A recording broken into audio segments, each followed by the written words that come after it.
Bienvenue sur Radio Mans Opposé, votre chaîne 100% gardien. Nous continuons notre club par club, notre série de l'été sur les gardiens de Ligue 1 pour préparer sereinement la saison 2020-21. Et aujourd'hui, nous passons par la place de la Liberté et le stade Francis Leblay pour évoquer les gardiens du stade brestois. Pour m'accompagner, presque un voisin, notre Nantais, Thomas Bernard. Salut Nico, salut tout le monde. Un voisin, oui. Pas trop loin du Finistère. Et pour nous accompagner, Jérôme, le fondateur d'Ici c'est Brest. Salut Jérôme. Bonjour Thomas, bonjour Nico. Et merci. Alors Jérôme, c'est quoi Ici c'est Brest? Est-ce que tu peux nous dire c'est quoi comme média? C'est pas un site, c'est une page Facebook à la base qui a été créée par moi du coup en 2010. Aujourd'hui, elle a plusieurs dérivés. Elle est sur Instagram et sur Twitter.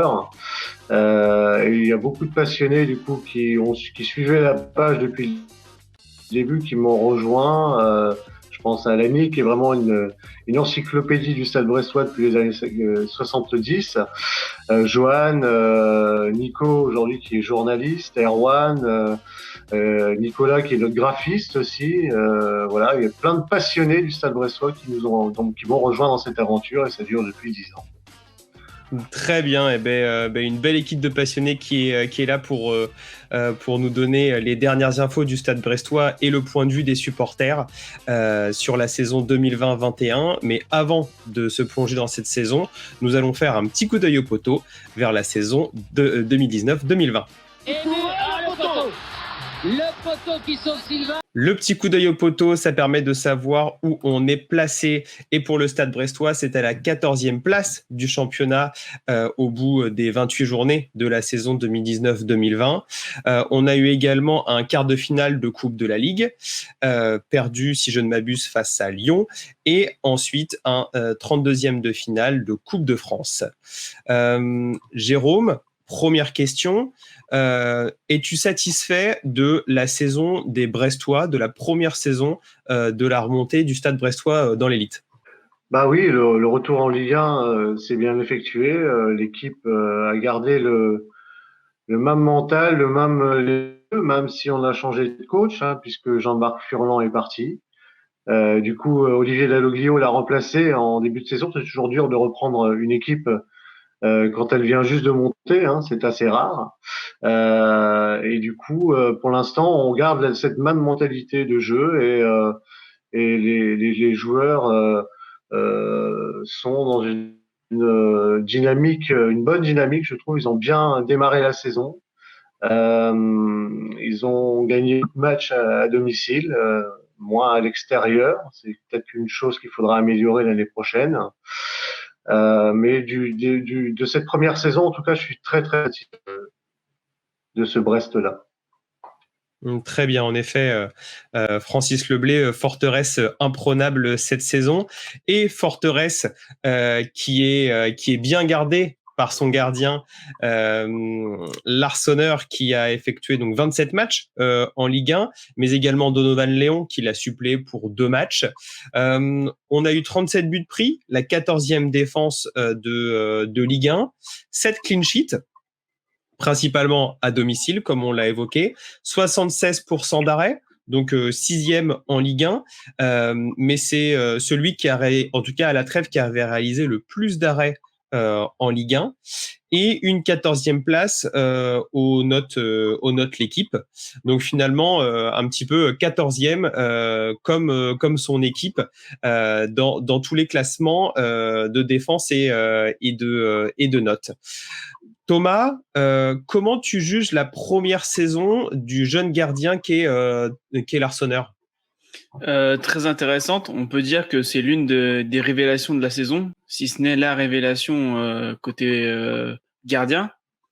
On peut dire en vrai, il a été souvent sollicité, donc il a été souvent mis en valeur, si je puis dire.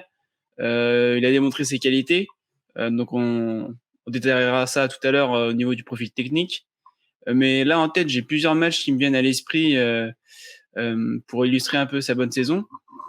Il y a le match face à Nice, donc c'est à Brest, le match, donc c'est en décembre 2019. Je sais plus exactement c'est quelle journée, où il réalise un match exceptionnel.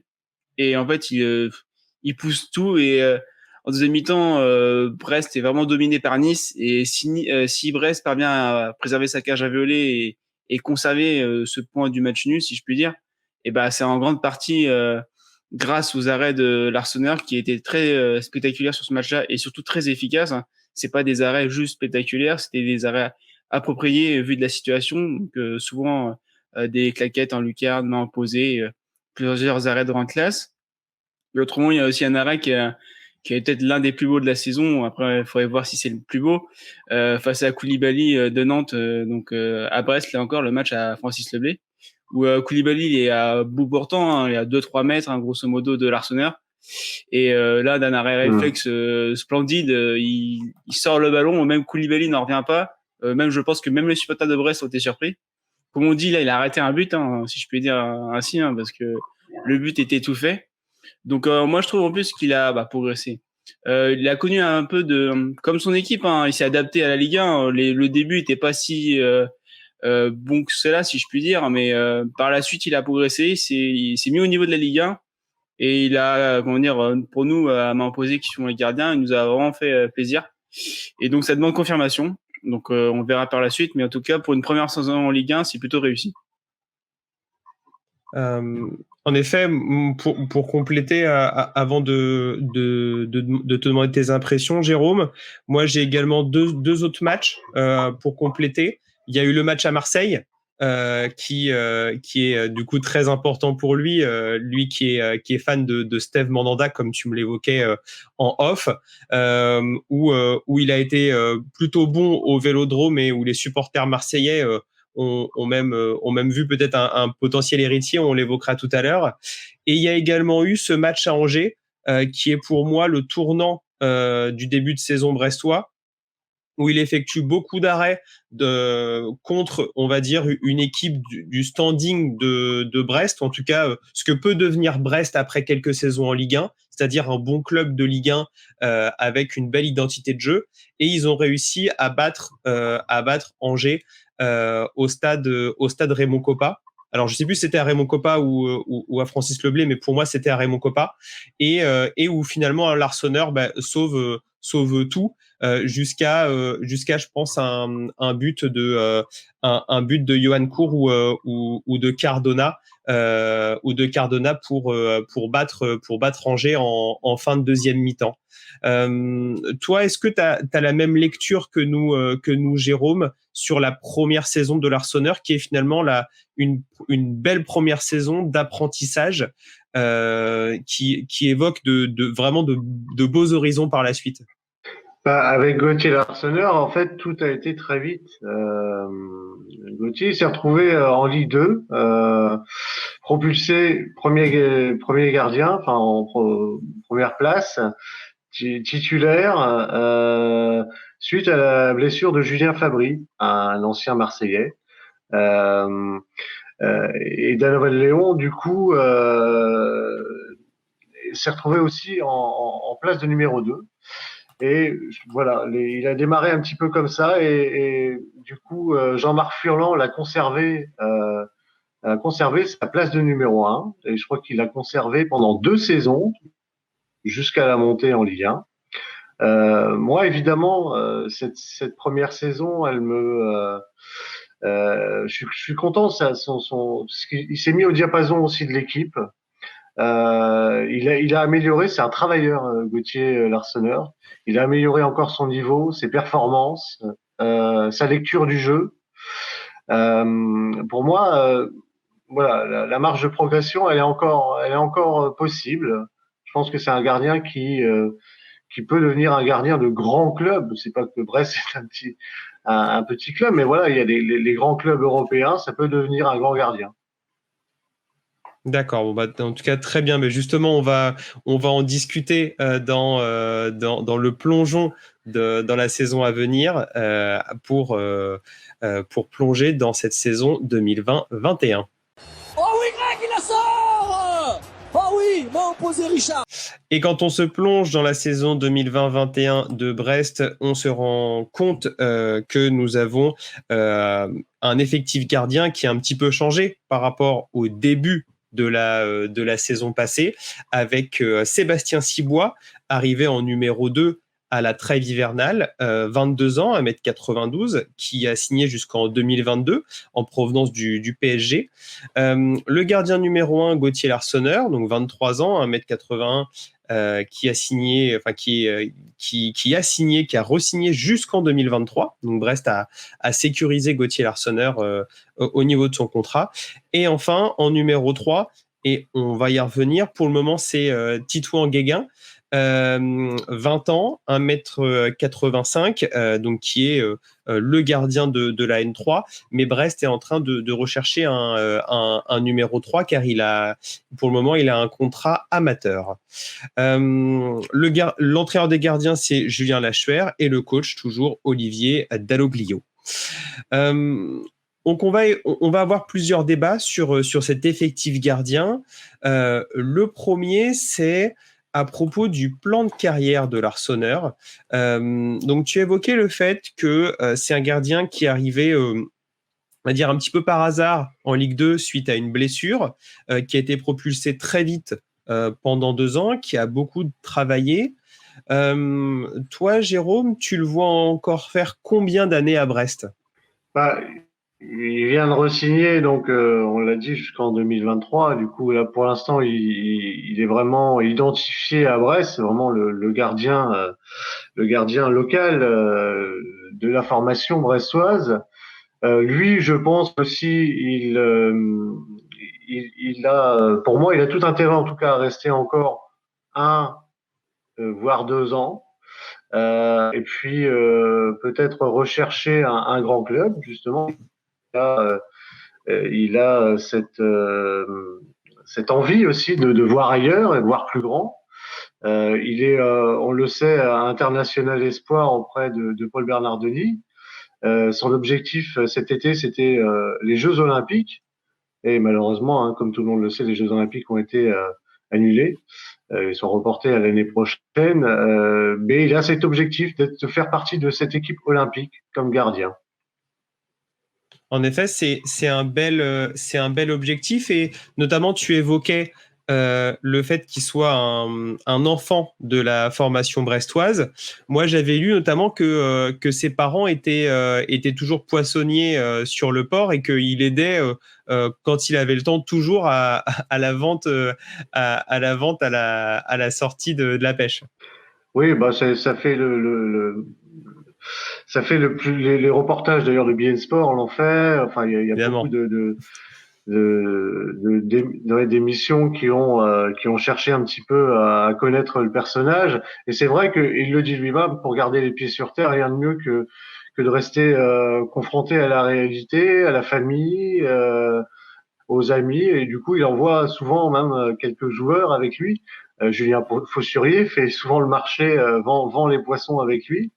Et puis voilà, il y a un groupe du Conquet, clairement, avec Brendan Charbonnet, Gauthier Larsonneur, voilà, qui sont vraiment très proches, et c'est ça aussi qui fait l'équipe que l'on voit sur le terrain.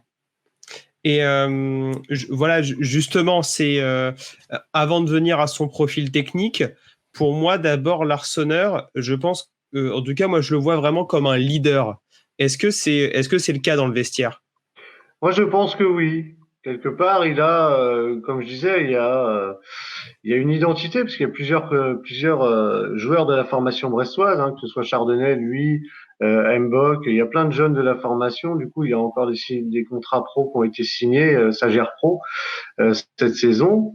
Il a cette, je pense qu'il a cette il peut devenir la personne importante, un relais du coach, capitaine, je sais pas, mais c'est un relais important du coach auprès de l'équipe. Je pense que ça peut devenir aussi un leader avec le temps. Il l'est déjà pour moi, mais avec le temps, il peut devenir un grand leader, ouais.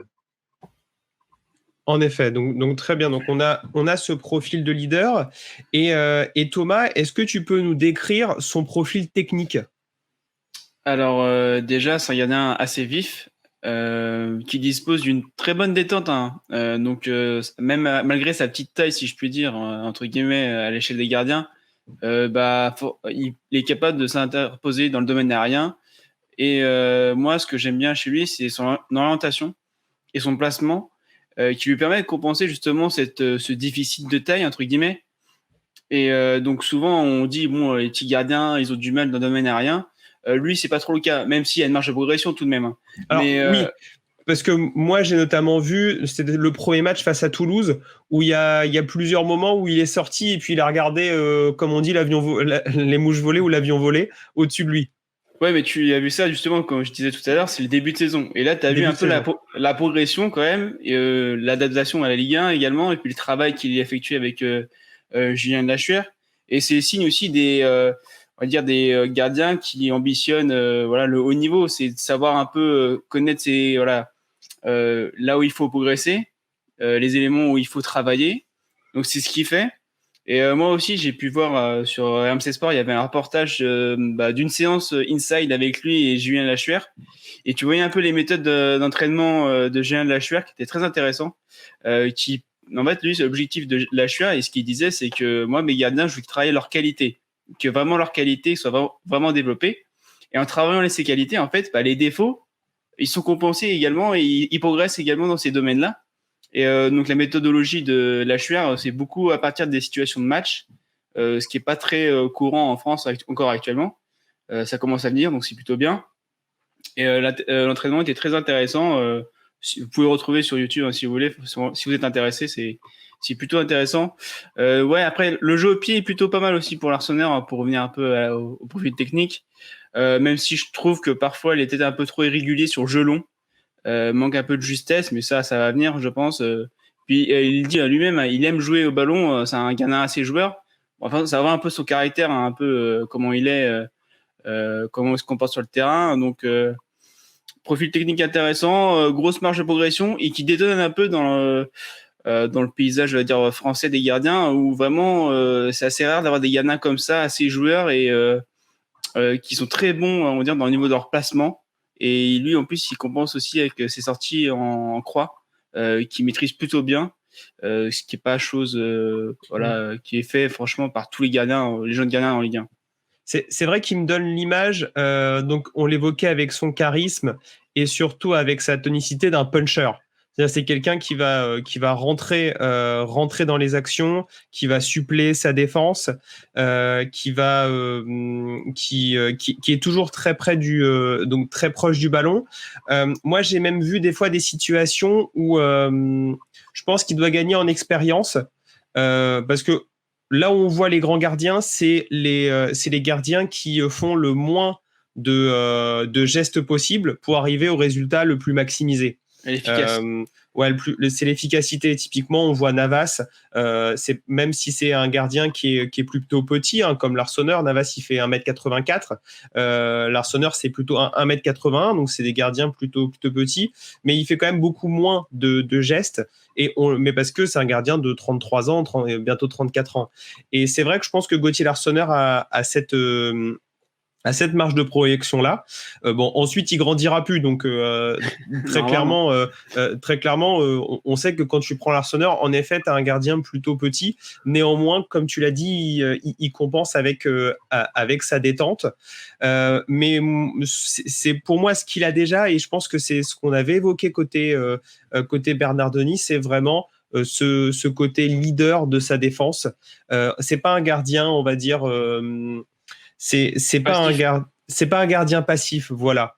Alors, c'est aussi peut-être un défaut. Ça veut dire que quand il rentre dans un club, si on évoque son plan de carrière, donc s'il continue 2 ans au sein de Brest, en connaissant également le fait qu'il soit très proche de la ville, ça sera aussi une intégration peut-être plus complexe dans un autre club, où disons que le Gauthier Larsonneur que tu recrutes, tu sais que tu recrutes un profil particulier.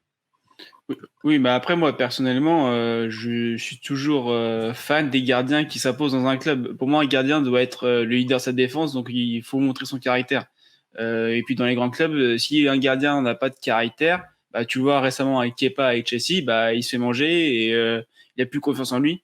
Et donc, avoir ce caractère-là permet aussi de donner confiance à des défenses. Donc, c'est un aspect important. Après, bien évidemment, s'il part de Brest, pour un autre club, il y aura un temps pour s'adapter parce que c'est pas le même contexte, il y aura pas le même confort, il y aura peut-être pas sa famille à côté vraiment de lui, donc c'est quelque chose qui devra appréhender si je puis dire, mais ça on verra ça d'ici 2 ans grosso modo, je pense. Ensuite, alors on évoquait donc le plan de carrière de l'Arseneur, donc le fait peut-être d'évoluer dans un grand club français ou étranger par la suite. Mais là, on va maintenant se projeter sur le court terme. Et tu l'évoquais très justement, Jérôme, à propos de la perspective des JO, donc notamment principalement des moins de 23 ans. Thomas, si on continue, comment se place-t-il dans la hiérarchie des jeunes gardiens français? Donc, on rappelle les jeunes gardiens français, il y a Lafont, il y a Bernardoni, il y a Larsonneur. C'est vraiment les trois qui se dégagent.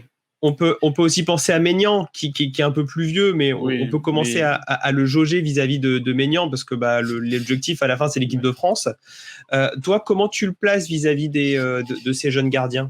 Moi, Maignan, déjà, je le mettrais un peu au-dessus quand même, parce que Maignan a déjà connu la Coupe d'Europe avec Lille et le groupe A, donc je pense qu'il est déjà au-dessus des 3 gardiens que nous avons mentionnés.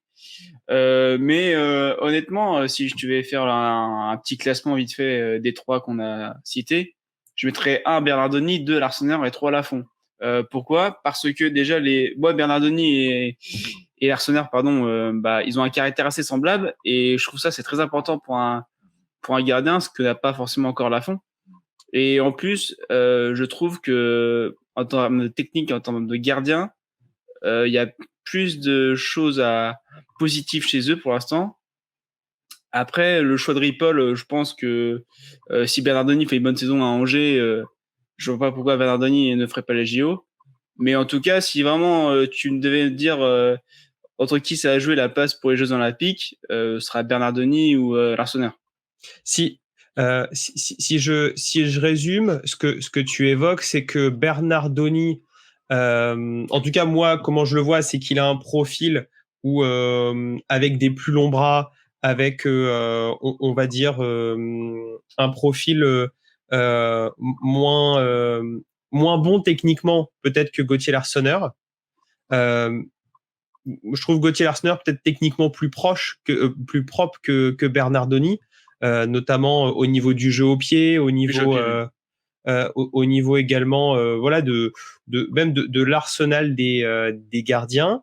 Moi, l'Arseneur, je le vois un profil un peu à la Landreau. Ah ouais? Tu vois, j'aurais dit plutôt, mais toute proportion gardée, un Yann Sommer, tu vois. Je trouve qu'il a techniquement en tant de gardien quelque chose qui lui ressemble en fait, et notamment après Yann Sommer est pas très plus grand que lui, hein. Je crois qu'il fait un 83, un 82. Bien Donc sûr. la morphologie est assez semblable. Ouais, Landreau, non, je sais pas, parce que Landreau, des fois, au niveau du placement, etc., c'était pas forcément sa science du placement on lui reprochait d'ailleurs ce défaut-là, si je peux dire, Alors, d'être trop avancé, quoi. Je parle vraiment du charisme. Ah, du charisme. Ah, également, possible. enfin oui, voilà, du charisme et le fait d'avoir commencé jeune. C'est vrai, peut-être au niveau technique, je suis d'accord. Alors il y a quand même le jeu au pied de Landreau qui était quand même pas mauvais, même si, alors, faut oublier que toi t'es nantais, donc t'es plus. Voilà, la Panenka contre Sochaux, t'as refroidi. Mais c'est vrai que bon, en tout cas moi à titre personnel, je trouve que voilà, c'est un peu. Je trouve que le momentum qu'on a à propos de l'Arseneur un peu, ça ressemble à ce qu'on avait eu avec Landreau. Pas aussi fort parce que Landreau avait été champion de France très jeune et avait commencé même plus jeune que l'Arseneur en Ligue 1. Mais ça fait longtemps qu'on n'a pas eu autant de hype sur un gardien aussi atypique en fait. Après, il faut voir comment va se dérouler cette deuxième saison, parce que le but du jeu aussi pour l'Arsenal, c'est de confirmer. Puis comme c'est sa première saison en Ligue 1, tu comparais par rapport à Bernardoni. Bernardoni a déjà fait 4 ou 5 saisons, ou peut-être un peu moins, je sais plus, mais de Ligue 1. Donc il y a encore ce cap d'expérience que Bernardoni a au haut niveau, si je puis dire, que l'Arsenal n'a peut-être pas encore, mais qu'il peut avoir par la suite. Donc déjà, faire une bonne saison avec Brest, et après, Ripoll prendra sa décision. Qu'est-ce que tu en penses, toi, Jérôme, sur ce débat? Comment tu places l'Arsenal au sein des gardiens français? Moi, au niveau des gardiens, je suis d'accord avec Thomas. Du coup, c'est vrai que dans la hiérarchie, je vois Paul Bernardoni devant, Gauthier Larsonneur, en tout cas au niveau espoir, et Lafont troisième. Mais oui, je vois cette hiérarchie-là. Maintenant, la marge de progression, je pense que Bernardoni, il est déjà aguerri, on va dire, par rapport à Gauthier. Du joue de la Ligue 1, voilà, je crois qu'il a un peu plus d'expérience. Du coup, je crois qu'il a 3 saisons de Ligue 1.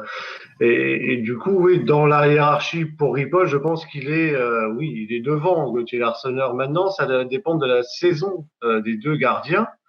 Que ce soit Gauthier qui va essayer de confirmer la première saison, et Bernardoni qui va se retrouver du coup dans un autre club. C'est Angers, si je me trompe pas. Du coup, aussi, c'est à lui son adaptation de continuer à être aussi bon qu'il l'était à Nîmes. Donc, voilà. Moi, dans la hiérarchie, je vois toujours Bernardoni devant. Maintenant, ils vont se battre. C'est des potes en plus.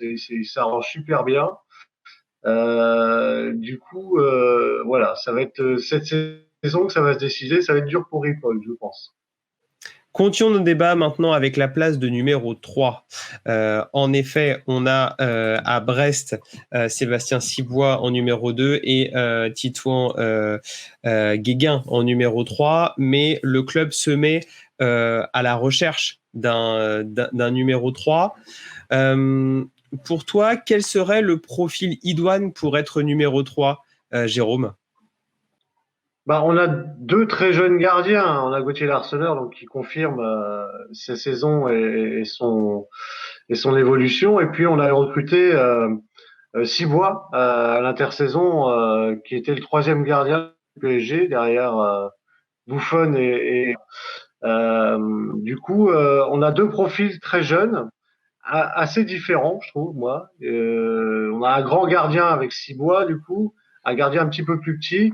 Moi, je trouve que Cibois est moins technique, même si il a, contre le match contre Lorient en amical, il a fait de très beaux arrêts. Il est efficace sur sa ligne aussi. Moi, je verrais en 3e gardien quelqu'un qui viendrait finir sa carrière à Brest pour essayer de guider justement les deux jeunes, continuer à communiquer à communiquer son expérience. Donc, je verrais un profil un petit peu plus vieux, un gardien en fin de carrière et qui est prêt à partager son expérience auprès de Cibois et de Larsonneur. Du coup. C'est plus le profil que je vois. On l'a pas. On l'a pas évoqué parce que tout à l'heure on parlait beaucoup de Larsonneur, mais est-ce que Cibois peut concurrencer Larsonneur comme place de numéro 1, par exemple s'il y a un coach, s'il y a un changement de coach ou même cette saison sans changement de coach?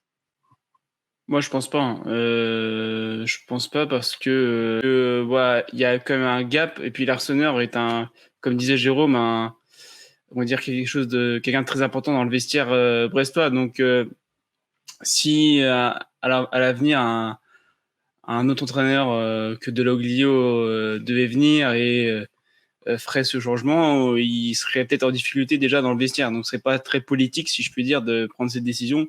Pour Dalloglio, je pense que si un jour Cibois doit jouer, parce que l'Arsenal soit a pris un rouge et il doit rentrer, ou si malheureusement l'Arsenal s'est blessé, donc peut-être que Cibois aura du temps de jeu, certainement en Coupe de France. Après, je ne sais pas quelle est la politique de Dalloglio sur ces matchs, si il souhaite jouer faire l'alternance, d'autant plus qu'il n'y a pas de Coupe de la Ligue, donc la Coupe de France, ça va être peut-être la seule opportunité, entre guillemets, pour Cibois d'avoir du temps de jeu. Et donc, ouais, pour revenir sur le profil de numéro 3, je pense, comme disait Jérôme, un gars d'expérience rompu au jeu de la Ligue 1 pour être très judicieux. Après, là, personnellement, là, j'ai pas vraiment de noms qui me viennent en tête, mais même, pas forcément un mec qui est rompu à l'exercice de Ligue 1, un gars qui a joué souvent en Ligue 2 peut faire l'affaire parce que voilà, il sait ce que c'est être gardien, même si c'est pas forcément nécessairement il y a peut-être plus d'expérience en Ligue 2, le gardien en question, mais un gars qui connaît le métier, etc., peut toujours apporter quelque chose à ces gardiens qui sont relativement jeunes pour ce poste-là. Très bien. Bon, bah, en tout cas, très bien pour ce profil de numéro 3 et le débat entre Cibois et l'Arseneur. On va continuer nos échanges sur Brest avec la défense. Donc, pour compléter nos débats sur les gardiens, Jérôme, quelle défense tu vois pour le Stade brestois cette saison? Quelle défense titulaire? Donc, on a vu des équipes différentes sur le papier en première et en deuxième période. Mais ce qui se dégage par rapport à l'année dernière, c'est en poste de latéral, il y aurait Perrault, du coup, sur défenseur central, Jean-Kévin Duverne, qui a fait une très bonne saison l'année dernière. Malheureusement, on vient de le perdre, Denis Bain, sur blessure des ligaments croisés du genou, si je me trompe pas. Donc, il sera absent un long moment. Brendan Charbonnet, issu de la formation brestoise, qui a fait aussi de très très bons matchs l'année dernière. Et au poste de latéral gauche ou droit, un petit peu inversé là. Je vois Ludovic Ball du re-signer un an. D'accord, donc on a Ludovic Ball qui pourra également être dans la défense titulaire, qui a re-signé un an au Stade brestois. Très bien, et en conclusion de cette émission, nous allons évoquer la main ferme. C'est simple, une tirade de 30 secondes où notre invité et notre chroniqueur vont donner leur vision de la saison du club, le Stade brestois, et de la saison des gardiens. On commence par toi, Jérôme. Moi, ce que j'espère pour la saison à venir, c'est que Brest réalise la même saison que la saison 2019-2020. Saison un petit peu tronquée, mais j'espère en tout cas que Brest va réaliser une saison en évolution, du coup, et avec, j'espère en tout cas, Gauthier Larseneur continuera à travailler et à être plus décisif. Décisif, voilà. Très bien. Bon, en tout cas, merci pour cette main ferme, Jérôme. À toi, Thomas. Alors, moi, je vois Brest se maintenir assez sereinement. Je les vois finir vers la 12e place, juste derrière Nantes. Et pour l'Arseneur, je pense et je lui souhaite qu'il va confirmer sa très belle première saison en Ligue 1. Belle saison en Ligue 1, première saison en Ligue 1, pardon. Je vois confirmer, il va intégrer le groupe pour les JO, même s'il ne sera pas forcément le gardien titulaire. Et ses performances vont commencer à on va dire, donner appétit à certains clubs français et européens. Très bien. Ok, donc on aura on va dire la continuation de la hype autour de l'Arseneur. Merci Thomas. C'était l'épisode du Club par Club de Ligue 1 de Radio Mans Opposé consacré au Stade brestois. Merci Jérôme, merci Thomas. N'hésitez pas à réagir si vous avez un autre point de vue que nous sur la saison à venir et à aimer l'épisode s'il vous a plu. Pensez également à écouter les épisodes précédents et à suivre la sortie des suivants dans les prochains jours en vous abonnant à la chaîne. Merci de nous avoir suivis. Et en attendant, nous vous souhaitons d'aller la chercher main opposée. Ciao, ciao.